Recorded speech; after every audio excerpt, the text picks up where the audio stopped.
跟 V5的话，我感觉还是平常心吧，因为虽然说他们最近赢的比较多，但我感觉我们综合能力还是高一些。RNG 这支队伍的话，其实优势就是每一个人的个人能力都非常好嘛，对，然后队伍在一起。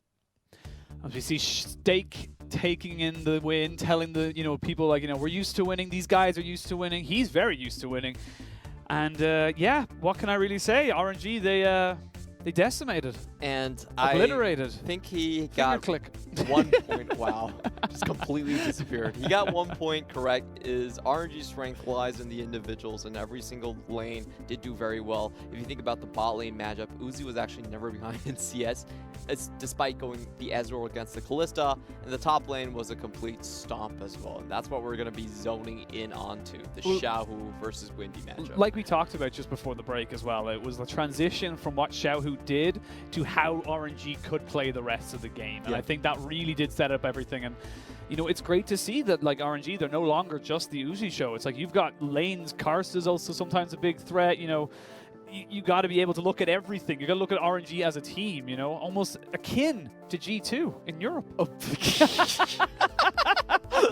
I'm just saying. Look, you have to understand which team you're batting for, okay? This time we'll get him. This time we'll get him, all right? You have to have faith. You got to beat NA first and then come for Europe. That's all I'm saying. Yeah, but we are going to take a closer look at how Xiaohu just basically kicks the door down onto V5 and shows Windy how to play the top lane. It all starts from the level 1 early on as well. Like, Windy thought he had this in the bag. It's like, I'm a level lead over this guy. Then misses 2 Qs and like, oh, wait a minute, I'm also down to flash. Falls down, and everything just starts from here. The lane control is really good from RNG. If you look at the tri-brush, it's completely warded up. They know where the enemy jungler is. Windy's playing on an island. Welcome to top lane, Windy. And things just get out of control. And we talked about it, like how it just set up. Is like at this point in the game, 17 minutes, they had no options of who they could kill. V5 didn't really have anywhere to go, and they make a good attempt at this, but at the end of the day, it's an attempt. It's nothing more, and it just gives more and more gold to the side of RNG. That was a 5v4, that's what it was, and they still could not find the damage to actually take down a single member. Oh no. And when they set up for more of these skirmishes, oh wow, that was sad to watch. A 3-man triple taunt. When they set up these skirmishes, a large problem is that they don't have the vision control. You can see RNG spotting them out before they go in, and Max throws himself back into RNG. As probably an apology. I was going to say that was an apology. Like, guys, you guys survive. I'm sorry. And again, like, just this stage of the game's practically over. It's just there's just nowhere for the side of V5 to go. They're trying to get Baron vision, but then they got lost the inside track, and then there's nothing else really to say about this. Call a spade a spade. It was a massacre of a game, but kill participation, the damage percentage, the gold, the damage percentage as well. It says it all. Man of the match, Xiaohu, played an exceptional game. Yeah, 8-1-7, 25% of his team's damage early on, and 3rd MVP of the split. I want to see more of this Xiaohu. So him going to the top side and having Karsa snowball him just gives RNG so many more options. It's much harder to predict what RNG is doing, and I think this is one of the only games I've seen this split where the jungler just never went bottom lane. Like, I actually don't think Karsa went bot lane a single time. That's very true. Like, Karsa knew what he wanted to do as such, and just left Uzi and Ming to whatever they wanted to do. He knew a confidence, if you like, to know exactly what they're going to do.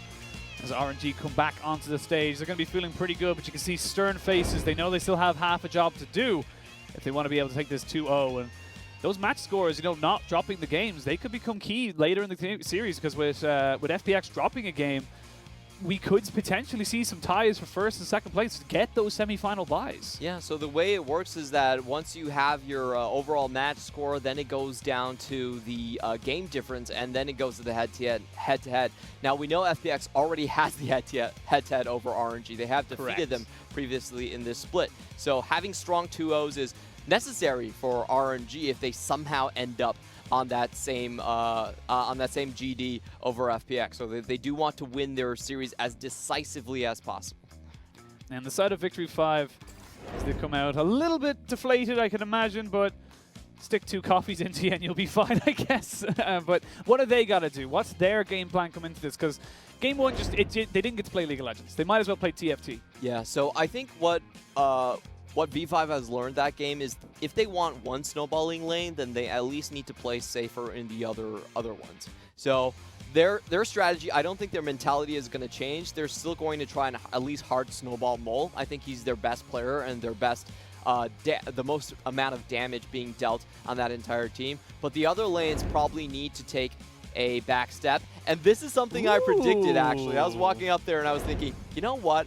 Maybe you put a top laner in top lane. Yeah, maybe that would be slightly better, especially with how Windy just got slapped around the rift. But, you know, dynamic substitutions coming in, Victory 5, at least they're trying. I like to see that from a team. Like, you know, if you lose to the same thing twice, what's the point? You know, you didn't change anything. At least if you try something different, you know you tried. Top lane minion wave management is actually so hard, but let's hear from Y4 first. 希望他不要关照我吧。对阵 RNG 的下路组合的话，想打优势，我感觉还是要靠队友，真的。 He does not want Xiaohu to focus him. You know what? I believe in you too, buddy. I don't want Xiaohu to focus anyone on my team either, because it's just unfair.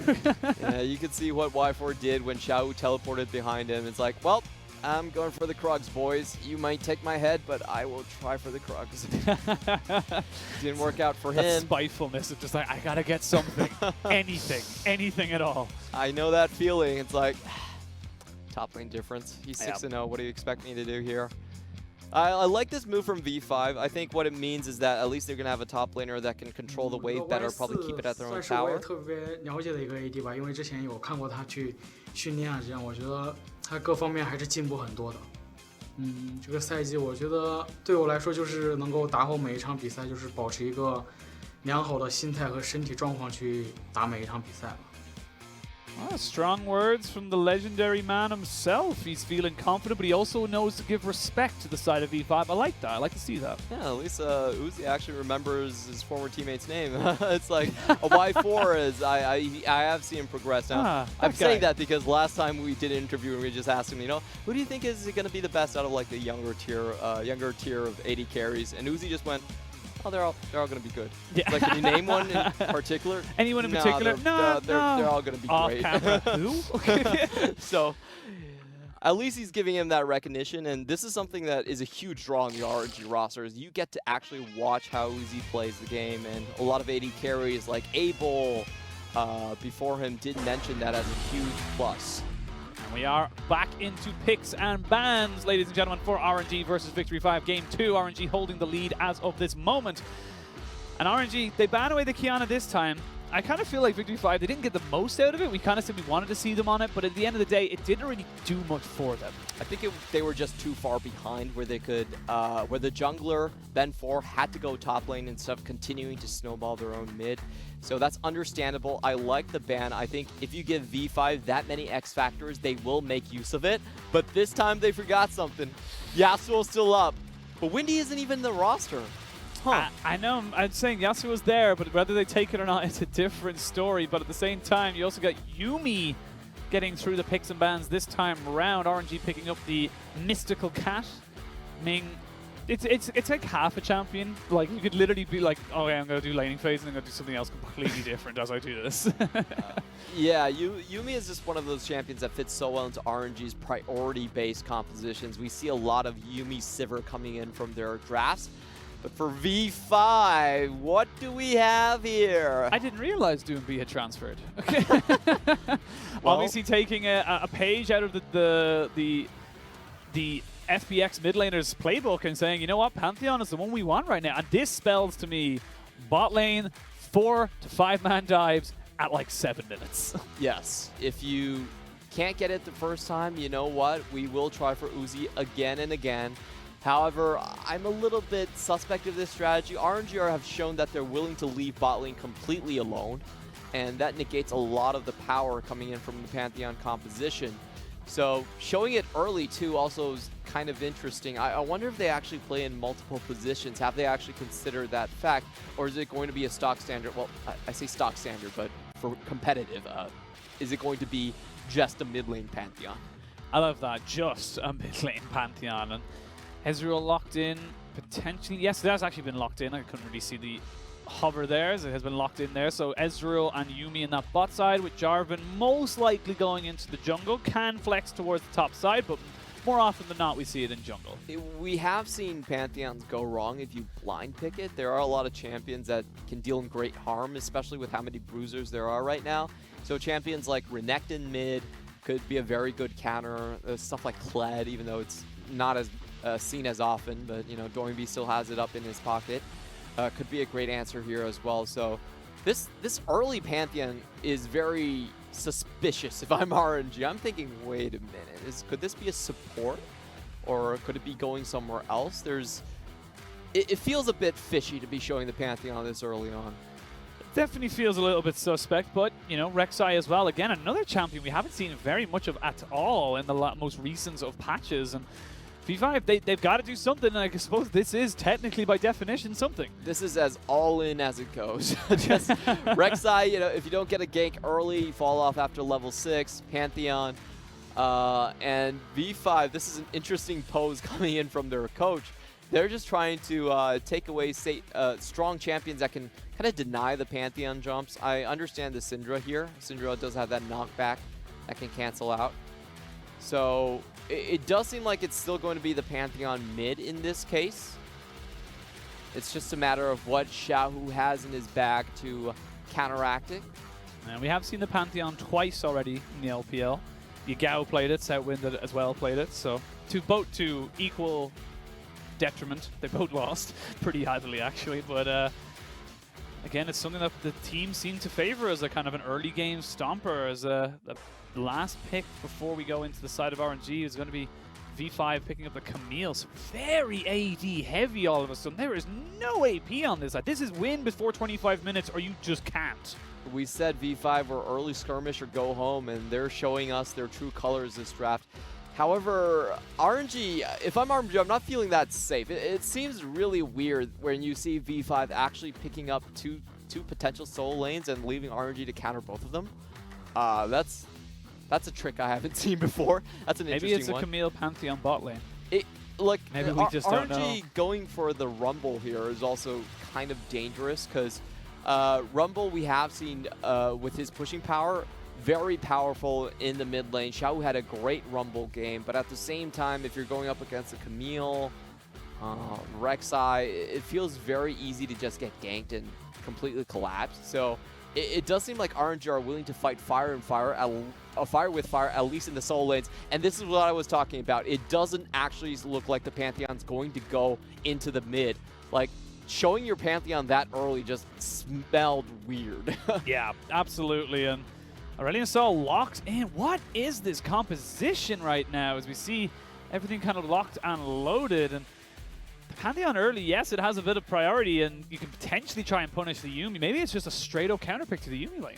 Yeah, it probably is. So it's going to be the support. I just felt like it was so weird that you would show a Pantheon pick early. No one's going to ban it, so you could place it late. And V5 come up with the Aurelion Sol. It does look like Mole is going to be heading towards the mid lane. And A-Sol versus Rumble. Wow, what a matchup to be alive. This is like the greatest shoving matchup we've ever seen. I wonder who actually wins out. You have the Flame Spitter versus the center of the universe just going straight at each other. Flamethrower versus literal black hole. Yeah. Yeah. And you know what? In the early game, I kind of have my money on the Flame Spitter.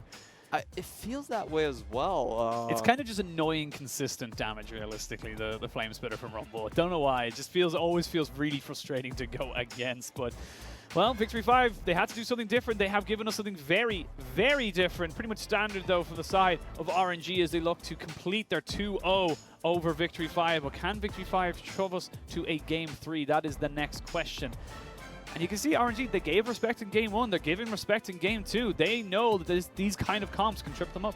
Yeah, these comps are so creative coming out from V5. This is why they have reached their unexpected placing around the 10th place this split, rather than staying at 15th. Just the amount of coaching decisions here is really, really fun. I've enjoyed V5 so far this split. But talking about the compositions, this is a great comp to focus solely on the bottom side. You have that Lucian strong early laning phase, plus the Pantheon stun that's going to keep Yuumi there if Ezreal gets hit and Yuumi doesn't anchor off it. And then you have the Aurelion Sol coming in, so a lot of laser focus a laser bead being drawn on Uzi's forehead with this comp. Yeah, absolutely. Big old target on his back in the shape of a cat. As ladies and gentlemen, we are about to jump onto the rift for Game 2 of RNG versus Victory 5. And a fun little fact before we get there. First Aurelion Sol pick of LPL Summer 2019 is going onto Victory 5. And let's see if it's a pocket pick or if it's you know, just something that should remain in solo queue and never see the light of day. We'll have to wait and see.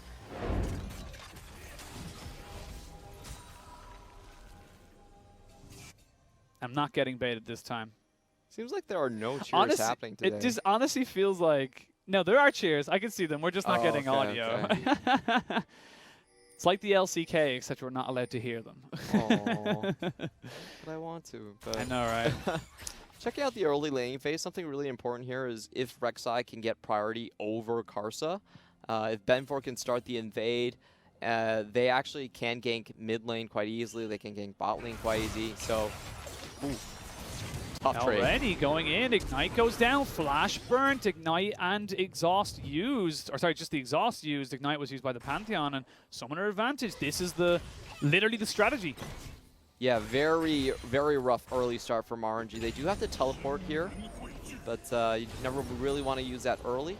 Now, talking about the shove, it seems like Xiaohu doesn't care about the shove.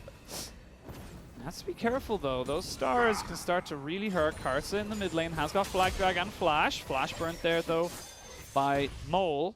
And everyone just kind of backs away again. And Uzi, he's feeling punished now in this lane. This is the kind of first time we've seen him really under pressure in the series. Yeah, last time around, even against the Kalista lane, he was doing fine. Now, taking a look at the runes and masteries here, we do see the Grasp of Undying top side. This is standard against the Aatrox, and for the rest of it, we do see the Conquerors instead of the Electrocute on Jarvan. So more looking forward to sustained trades, possibly with Ben 4 coming up rather than just the full gank potential.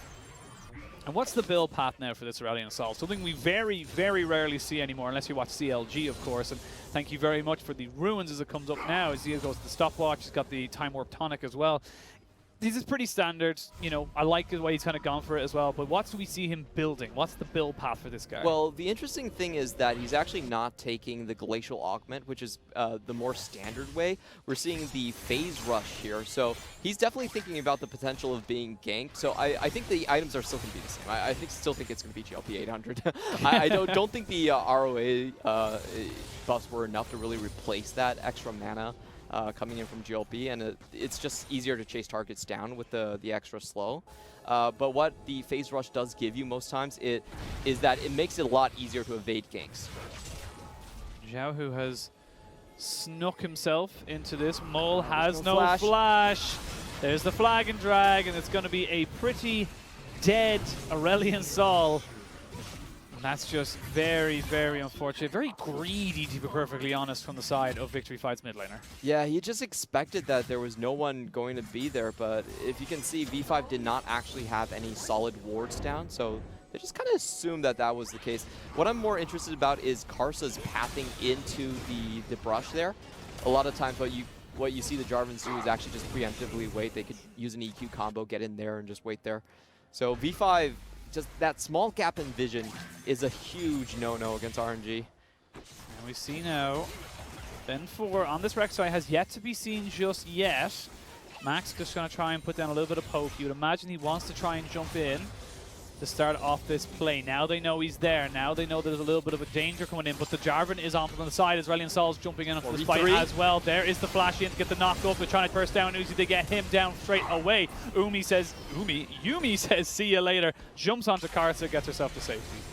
And it seems like V5 believe in what I believe in. It's that if you can keep Uzi and the bot side of RNG down, then you can win against RNG. So I want to see how RNG actually choose to rebound against this. I don't think they're going to be able to claw their way back into being relevant in the bot side. So I want to know if RNG will finally decide to trade in another lane, try to have a strong topside setup, or are they just going to throw everything bot and make sure Uzi wins his lane? Flash is still available for Max, can use it if he needs to. There's the Flag and Drag as well, but there's a lot of damage being chumped onto the Karsa there. They do One trade down. off the jungler, but it's a 1-for-1 trade. Both junglers down. Max flashes, but he's flashed back on top of him.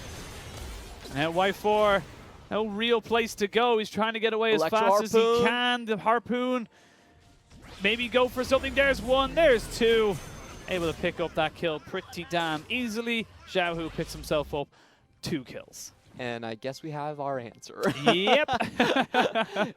If bot lane's failing, throw everything at the bot lane. Make sure it wins. What worked last game? Oh yes, that's right. Xiaohu got super fed as we go back to the start of this replay. And it's okay for V5 at the start. This is really good from V5. It's exactly how they should play their composition. Aurelion Sol did have the advantage here, but Xiaohu's persistence in the lane really paid off. He stuck towards the bottom side, re-engaged. There was no backs in between any of these replays. It was just Xiaohu coming back in, and Mo left back towards the mid side. Y4 just V5 didn't have the communication to back off when they needed to, and RNG are handsomely rewarded for sticking there. Very, very good start there again for Xiaohu. And well, like you said, if first you don't succeed, try and try again. Uzi gets jumped on by Max, but he only did that for the aftershock, as he eventually is going to fall to Uzi. And already we're starting to see a very similar pattern from game 1 to game 2. If you want to gank RNG's bot side, you have to make sure you keep it down, because most of the time, I'd say 90% of the times, an RNG reaction to bot side losing is just full teleports, everyone go down there, make sure we win this one. Oh, here comes the equalizer. Going to do a huge amount of damage. Rek'Sai just kind of kept himself there, but here's the TP coming in from Camille. Does drop the Hexac ultimatum. They trade back a kill. There's 1 for 1.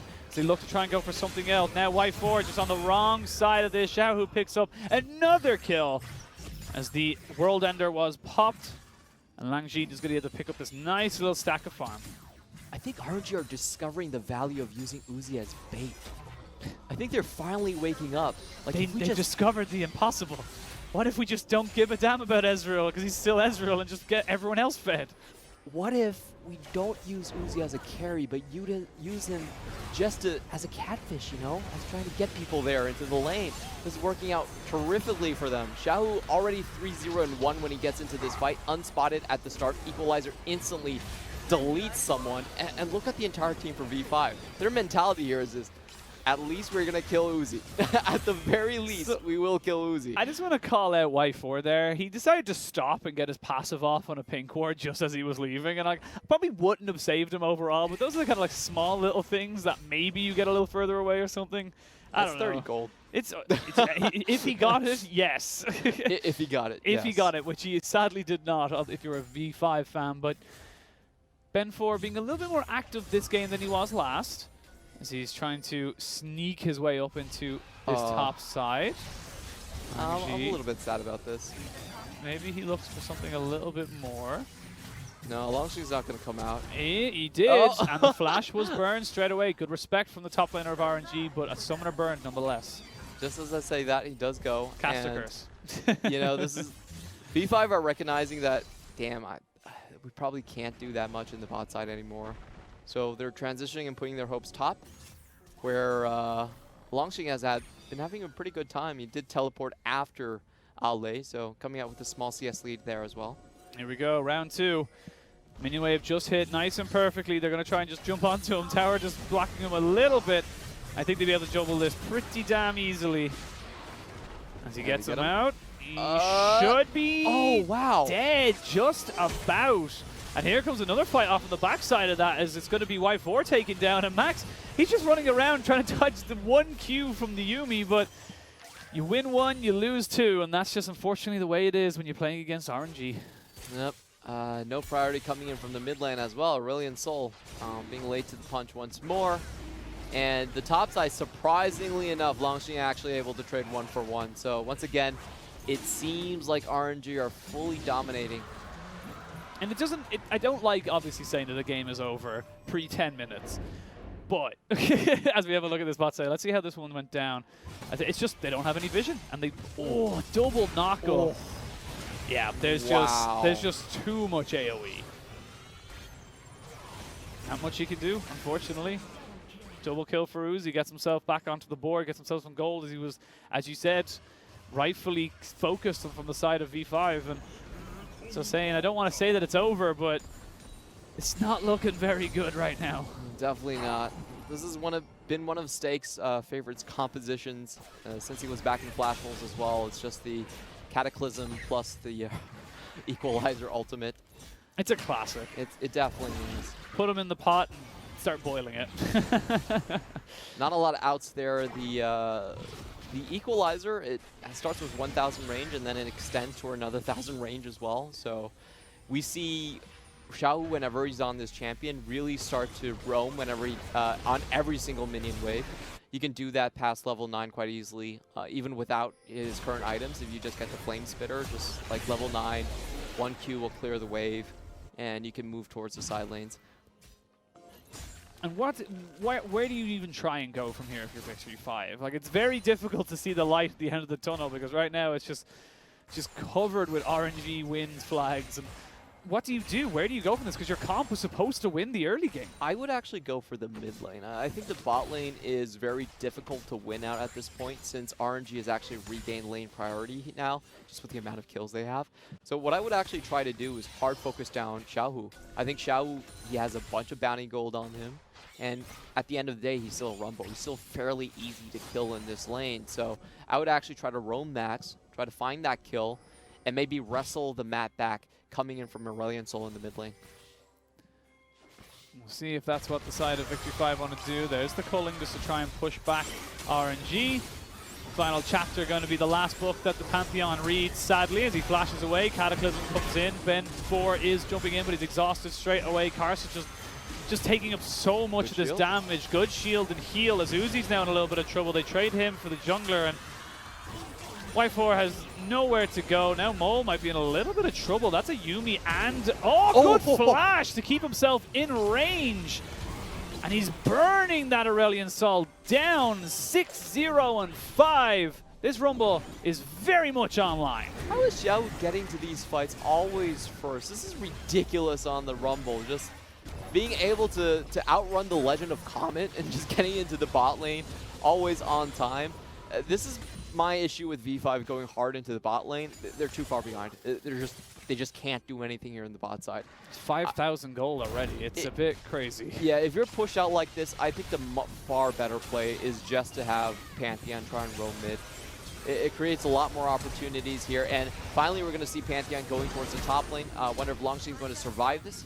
No, he shall not. Big man drop up on the top side, and that's going to be a pretty standard kill, as the flash was still down on the Aatrox. So good timings from Victory 5, but that's one small step up of a very, very steep staircase. Now still 5,000 gold behind, but it does give them a win condition. Camille can split push against Rumble quite easily. Of course, she might still need a lot more items, but Camille has been considered one of those hard in 30 counters minutes or to so, Rumble. should be fine. Yeah. Probably not. Yeah, I'd say 15. I'd give her 15. Enough. Let's see if they even get there. I think that even that's a pipe dream at the moment as we come up to about the 14-minute mark. Plates just dropping now in about 20 seconds or so. Y4, he's gotten kills, so that's the one thing. He has gotten kills. As much as he's died, he has picked up the odd kill, and he's still ahead on CS. It's not impossible, like he said, but very, very difficult, especially when you have the Mercurial Crucible, on top of Ming now. So Ming able to stop people from getting CC'd, not needing to use a QSS tax. Yeah, I really like this item. We've been seeing it more and more. There's a lot more Luxes in the meta as well. So that's been one of the big reasons people have started to remember this item. It's like, wow, this is great. And something a lot of people don't know about the Mikhails, it actually grants slow immunity as well. So the Rylai's is not going to hurt as much coming in from Mole either. Let's see. Saw all the gold pop up there for a second. Aliez, as he said, picked up by Aurelion Sol as he tries to defend this mid lane turret, and there's 4 people here. Could be a potential 4v4 fight, but this is where Rumble thrives. This is where you want to be fighting if you're the side of RNG. You've got the AoEs, you've got the lockdown, and more importantly, you've got the items.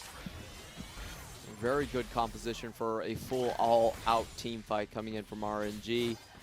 Their comp just excels at it so well. They have burst damage. It's going to give Longxing an easy takedown. Whoever doesn't have flash is going to get Cataclysm instantly into Equalizer. Oh, here we go. There is the Hextech Ultimatum, popped as well as the World Ender, and now just going to back away. Dragon goes down, mid lane turret goes down, all the objectives pretty much in favor of RNG as there's just no pressure. Yeah, that was a good fight coming in from Aliez, but he recognized that at this side of the map, he wasn't getting any help. So does decide to do the safe thing instead of the heroic play. Backs out. Not really a lot else that they can go for right now. Game kind of slowing down a little bit as RNG just kind of pick up the quote-unquote standing gold that they've been able to acquire from multiple pressures and multiple lanes. Xiaohu probably going back to pick up his Zhonya's Hourglass. First turret of the game for Victory 5 going to fall as well. Almost towards the Triforce at the moment is the Camille. So then, like you said, it is a win condition. Not a very optimal one, but it's still one nonetheless. Side lane split pushing. V5, this is something they do very well. Their comps a lot of times are set up for 1-3-1s.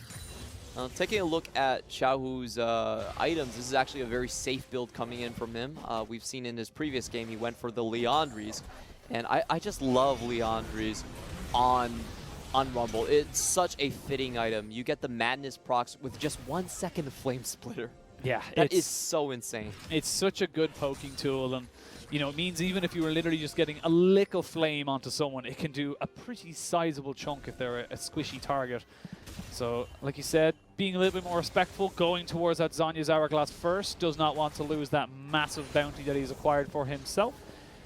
You know, gold to give back over, and this could potentially be a fight. Summoners are all available for pretty much everybody on both sides. Do the side of Victory 5 want to test this? And the answer straight away is just no.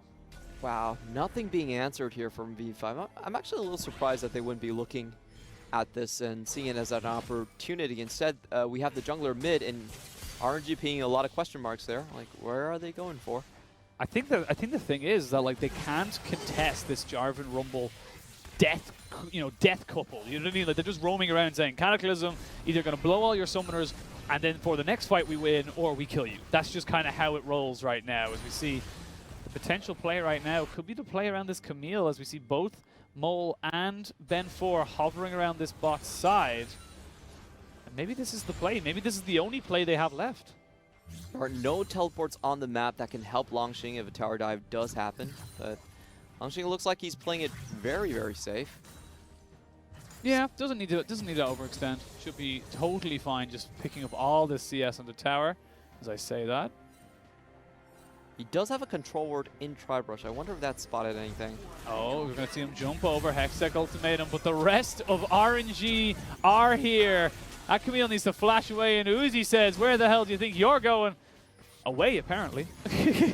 Doesn't want to chase any harder. Very hard to catch the Camille, but they can keep going. They can catch out Ben4 here.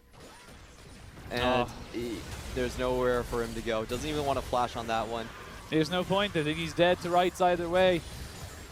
Look. That's just more gold going over to the side of RNG, and they set up a play, but it took so long, and they were so deep. There's no way for them to escape. RNG might leave their top laner alone in one side of the map, but they do set up good vision for him. That was 4 control wards on that side. V5, because they wanted the catch, they didn't really clear any of those control wards. They were just happy to let them stay there. And the what happened there was that they couldn't see RNG coming themselves. So another failed trade. Tunnel vision's a little bit too hard. And talk about tunnel visioning as well. Like Aurelion Sol up on this top side picking up some farm and a turret, but it's not really worth it when you're losing tier 2s, all the way around the map. Yeah, V5 are just in full farm it out mode. Maybe we can transition to 1-3-1. I think that's their only current game plan. 6,000 gold behind at this point. And RNG are going to happily pick up another Ocean Drake. This is a bit of a relief for V5. I don't think Ocean Drake is something they necessarily need to contest. So it will give them a bit of time to just continue to farm up, maybe disregard the objective, and make sure Aliez gets enough farm. Triple Ocean's where it's at, though. Look at that sick regen. I think triple of any Drake, regardless of how you think about it as a base stat, is just insane. Like, you ever see people with triple Cloud Drake? It's nuts. They're just so fast around the map. Oh, yeah. What is it now? It's like 1% just flat whenever. Oh, yeah. And there's like extra 2. I think it's 2% at all times, and then you get an extra 3% while out of combat. And that scales then towards the other Drakes. I'm not 100% on the exact numbers of it per Drake, because be We honest don't with you. really see them that Don't well. really see them that often being stacked because they're not really a high priority Drake, but like triple ocean, like yes, 1 ocean, not the best. 2 oceans, it's okay. 3 oceans could potentially be a lot more, but here we go. Here's the man drop. Equalizer popped down as the... Oh, no. Xiaohu just going to be able to flash away. Gets ignited. Out? He will survive. And now here comes Uzi. There's no flash on Max. They tried to throw everything at him, and it just wasn't enough. As we say that, though, there's a fight coming up on this top side. They're trying to just jump on top of him. Max, one more kill. He wants this. No. There's the thumbs up. That's the so disrespect coming in. Mole in a lot of trouble. Gets Cataclysm. The cat taking down the dragon. And that's going to be another Ocean Drake. And honestly, right now, I feel like it's a matter of time until RNG go, yeah, cool, we can go home. You know how Pantheon always wanted to be a baker? Well, Xiaohu showed him how. He just baked his teammate in front of him. Yeah. That was really cruel. He was I think that was more of a barbecue than it was a pastry, I think. Yeah, and the Q would have gave him the under 15% health execution. Like, it was a guaranteed critical strike, but Xiaohu just played the ranges so well. It just dangled his life in front of him. The fact that Xiaohu threw out the emoji as well, just to be all like, hey, you can't get me. I know I'm out of range. And just beautiful there from the side of RNG. And they picked themselves up more objectives, more kind of pressure, more time. As I say that, though, oh, Max. Oh, Max. The buddy system, Max. Don't forget about the buddy system. Never go into your jungle alone. I think whoever went with him would have died as well. True. He's sacrificing but at for least his the buddy. system would have been a success. The system would have been held in place. There are rules and regulations as the tier 2 goes down. And I feel like, you know, Victory 5, they won't be too down in the dumps about this particular loss in the series. RNG look insane as of this moment in time in the league, really hitting their stride as we come up to the road to playoffs. And Victory 5, unfortunately, they have a pretty difficult one to look at in terms of opponents. And they're just going to have to throw this series to the back of their head and just kind of forget about it. Yeah, I do admire the way that V5 are playing this game. They're recognizing that, you know what, you just can't beat the team fights. There's no way. Here we go. So potential 4v4 coming in.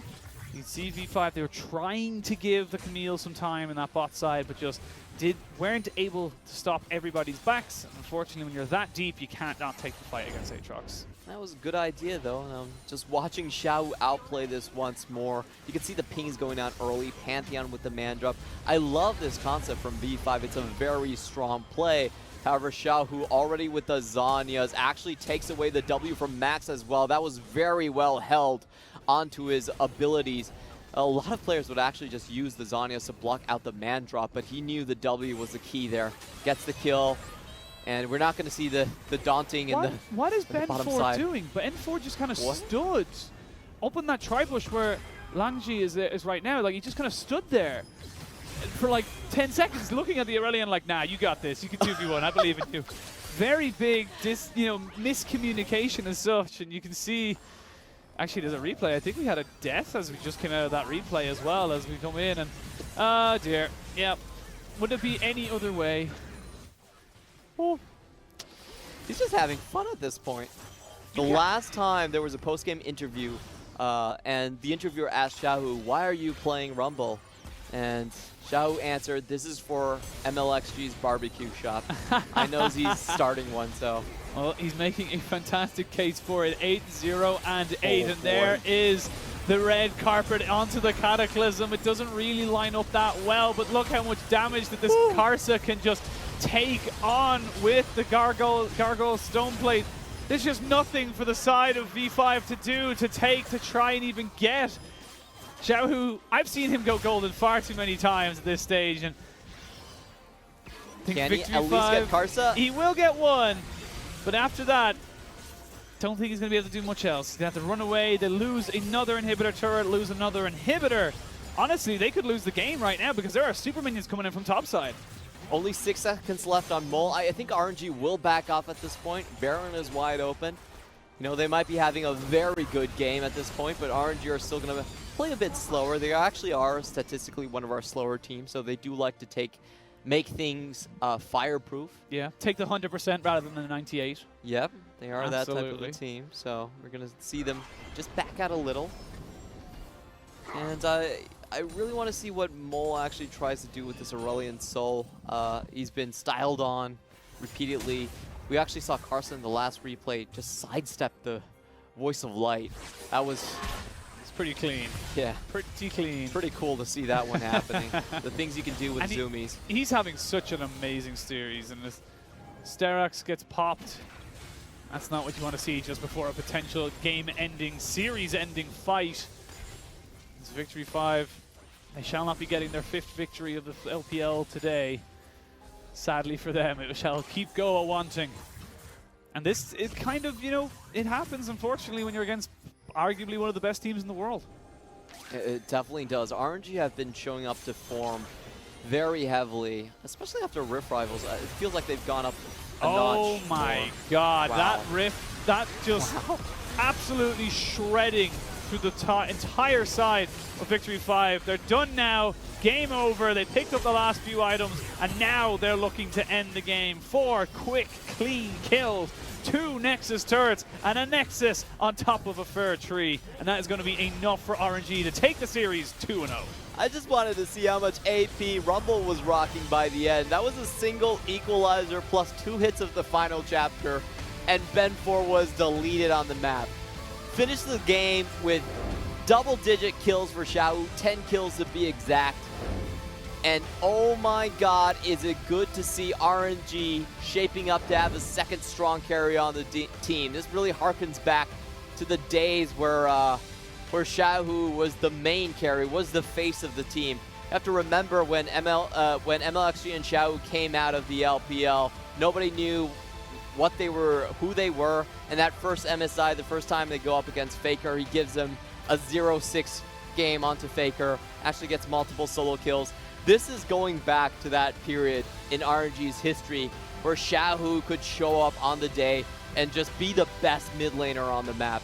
And what a time to turn it on. What a time to come into your own and to really...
And we are back. Apologies for that. Our mics seem to have disconnected a little bit and decided full rant, and then all of a sudden the two of us just could not hear each other, unfortunately. It was my bad. I accidentally kicked something under the table. Thank God it wasn't me. Thank God. It's a great way when you can't think of an analyst segment. It's just like, God damn it. Yeah, it's just like, how do you analyze a stomp? Just kick out the wire. It's just like, oh no, we're so sorry. But we're back. That was my bad. Sorry to all the production fans out there. Yeah, we do apologize for that slight little hiccup. But, you know, these things happen. But I had a quick look there at the post-match game as well. And there is nothing more to say. Like, we were just talking about how it's great for RNG. They're really coming into their strides. You know, like you said, after Rift Rivals, they really do look like a team to be, you know, kind of like considered. And it is coming to that time of the season when we start looking towards Worlds, and we're starting to look like to weigh these guys up against the G2s, the SKTs, you know, the King Zones and the Griffins of the world, and kind of say, like, you know, are they going to be able to play up to it? And right now, they're looking pretty convincing. I think they will be able to, and the key word for me is flexibility this series. When you have a second carry who has a better stat line and is probably going to go 2 MVPs over Uzi, that's great news for RNG. Look at the way that they snowballed their lanes. When it came to, you know, helping out the bot side, they didn't wait until Uzi got back. They just went straight in and made sure that the play was completed. Either Uzi was there with or without you, we are going to finish this and just make sure that we're in the lead. So those are great mentalities, great things for RNG to really change up, and it makes them far more tenacious. You can't just say, you know, well, we've killed Uzi twice. Game is done here. Job done. See you later tonight. He's what in 0? He started How many the game kills? 0 and 2. He did start That's the game true. 0 and 2. That's true. But then Xiaohu was 3-0, so it didn't really matter. 10-0. So. But yeah, again, you know, victory 5, 4 and 5 now, playoffs. It's again not mathematically impossible, but when you've got such a strong or such a, you know, kind of a strong lineup of teams as such around you, it gets very difficult, especially when you start getting smashed in games like this. It does showcase some of their weaknesses sometimes. I feel like this time around their draft was a lot better, where it was more of a single focus and the other lanes could play safe and just go for that strategy. But other times when they're having Windy and Mole both play very explosive snowball or die picks, you can see that at times they can't even get out of their early game deficits to then regain control of the map. They are a hectic team. They're a team that I feel needs to pay more attention to vision. And if you want to set up picks, a very important concept is getting those blind spots on the map. Both of these series, I felt that was a point that they lacked a little bit, and consequently weren't able to then snowball themselves back into a victory when they had that, you know, that CZ chain set up, but you're doing it in plain vision. It doesn't work. Yeah, you know, as sneaky as anything in plain sight as such, you know, that kind of way. And you know, for victory 5. I kind of liked what they were trying to do, but I feel like they need to pick more easily executables, kind of like, you know, things that are like very simple to do. Like for example, the RNG comp. It wasn't very flashy, but it was very effective when it came online because it was just so easy to go Jarvan, Rumble ults, Ezreal ults, like just combo these things. Very simple to set up. And if one of them kind of burns 2 summoners, then you just don't use the other 2. I actually felt like the comp itself was fine. It was easy enough to execute in the sense that, you know, you put the Hextech ultimatum down, and well, they can't get out. But what they need to do is that they need to punish and then just back off in waves. They really misunderstood how fast RNG could come back. They thought they had Jarvan and like, oh, you don't have EQ and Flash, you're out of this fight. It's like Jarvan just walks back and kills everyone. Yeah, Jarvan's like, cool, passive.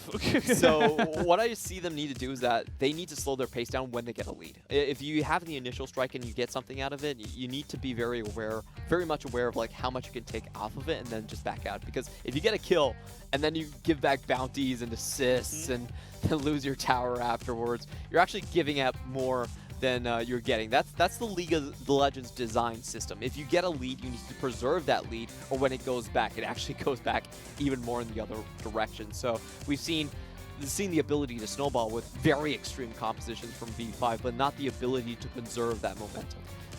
And that's it, you know, kind of congratulations to RNG, commiserations, unfortunately, to V5. They have to keep looking for that 5th victory, unfortunately. Like, it's not quite there yet. They still need victory 5. If they get it, and that's it for the season, they need to change names. Go to victory 8, maybe. Just victory 9, just to be sure. You need 10. 10's what you need, 10, okay? 10 and you're in playoffs, like, and you're in quarterfinal buys and everything. It's so insane to think that 10 was what was required last Logistic in the playoffs, because that's 66% win rate. Like, if you look at the NBA, most teams don't hit that mark. You have to be a very elite team to get into that. So the LPL has been extremely top heavy in the previous split, but the difference is this split, actually, there aren't that many teams that are just I definitely think there is less of a kind of like a known thing. It's no longer just a like, cool, we're going up against V5, we're guaranteed to win, or Vici or anything like that. Because even then, Vici was that team for a few weeks, and then all of a sudden it's like, nah, sorry, we're not that team anymore. Come back to us next time. Like, 14 to 16 is less just like that one sided. Yes, but they can still throw out, you know, the odd surprise as such, but we have been told as well that Xiaohu is the Game 2 Man of the Match, or MVP. Sorry, I'm very European with my Man of the Match. And, oh no, you have Man of the Match, cool. Excellent. And honestly, thoroughly deserved. He just played insane. Look at, I always look at the damage per gold percentage. For like, it basically comes down to like, you know, for the amount of gold he had versus the amount of damage he did to champions, he was 150% effective. And it was just so good at this series. And that number is incredibly high for a very early ending series. Usually you see that amount of stats when it goes to like 35 minutes or something, but that just means that he was non-stop in action. And I think Xiaohu playing the priority style where it's very emphasized that he can leave lane as soon as possible has been a great boon to RNG and the way they play the game. It gives them so many more directions when the mid lane is completely freed up. The picks that you see him going for, Karma is the second most played, and Rumble has been a strong pick for him recently, showing up in both of the series that he's just played, is a very good staple for RNG in the future. They will build their compositions off his ability to roam. And it's the fact that as well, like you mentioned the Rumble as well, that's something that's becoming incredibly, you know, kind of known for him and how he's able to play it. Having that champion that no one else plays, that no one else can really make look this good, that's just so good for your comp. And that was the flash. That was just straight up styling right there. He didn't actually necessarily need to do that because he was already in Mole's face for that. He had the Yuumi, but he didn't want to wait. It's like, no knockback for you. I'm gonna kill you right now. And this is just amazing. Like, He times it so he takes the man drop damage, but he knows that the W is the key here. He evades the stun, and that's what keeps him alive. So that's just such smart thinking. Absolutely, and just dangling this as well. This is kind of painful to watch, but I will watch it. It's just like, oh hey, I know I'm not gonna lose because my AD carry had red buff. And yeah, thoroughly deserved there from Xiaohu, able to pick himself up 2 man of the matches today in the best of 3 series versus Victory 5. And you know, the rest of, I suppose, like, you know, that puts RNG up to second now, I do believe, in terms of game score as well, because they've lost 1 less game than the side of top. Oh, yes, so they're actually technically pulls them up to second place. So that top 3, top 4, it's getting tight, and it's getting very, very, you know, kind of cutthroat as such. You know, 1 drop game, 1, you know, misstep. Yes, you won the series, but you dropped two unnecessary games, and you're down, mate. This is the best split that RNG has had so far. They're currently cruising over, I think it's 83% win rate at this point. So very strong in their split, and they have to make up for the spring split playoffs because they got knocked out in their 10 champion round. points. 10 championship points. 10, it really isn't enough. So everyone's looking to avoid the gauntlet. Having RNG there is definitely great, and we miss RNG in the international stage. It does feel like they have a lot more tenacity, different styles, and they do rise to the occasion at times when it comes to it. Absolutely, and you know, it's great to see as well, like the likes of FBX, RNG, IG all of a sudden coming back into form, TES also looking very good. A lot of these 3 can make it? Exactly, I was gonna say only 3 of these teams can go, and you gotta get a little sad because you're like, oh, does Europe need a 3rd seed? Man, I just wish RNG would join the LMS. That'd be fun. That would not be fun. That would be fun for no one. But we're going to have a quick break, ladies and gentlemen. When we return, we are going to be bringing you our next game, Top Esports versus Sunning Gaming. And honestly, it's going to be shaping up for another one. Can Top reclaim second place from RNG, who just took them? We'll have to wait and find out. We'll be back very shortly.